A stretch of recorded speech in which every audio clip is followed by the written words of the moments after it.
Bienvenue au bulletin d'information hydrologique de l'OMVS, l'Organisation pour la mise en valeur du fleuve Sénégal. La situation hydrologique au 18 juillet 2024 au niveau des principales stations du bassin du fleuve Sénégal se présente comme suit. Pour les stations sur l'affluent principal, à Manantali, en amont du barrage au Mali, le niveau de l'eau dans la retenue est à la cote 193 m 15 IGN, la tendance est à la hausse. Pour ce qui est des stations sur le fleuve Sénégal, à Caille, le niveau de l'eau est à la cote 3 m 60 à l'échelle, la tendance est à la baisse.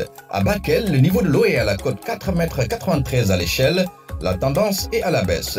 À Matam, le niveau de l'eau est à la cote 4 m 52 à l'échelle, la tendance est à la hausse. À Podor, le niveau de l'eau est à la cote 2 m 96 à l'échelle, la tendance est à la hausse. À Richard Toll et Rosso Mauritanie, le niveau de l'eau est à la cote 2 m 52 à l'échelle, la tendance est à la hausse. À Diama, en amont du barrage, le niveau de l'eau dans la retenue est à la cote 2 m 09 IGN, la tendance est à la baisse. À Saint-Louis, le niveau de l'eau est à la cote 0 m 76 à l'échelle, la tendance est à la hausse. En résumé, cette semaine, dans le haut bassin, une hausse des écoulements est observée sur les affluents Bafing, Bakoy et la Falémé. Le remplissage de la retenue de Manantali est en cours. Le niveau de la retenue du barrage de Yama est relativement stable.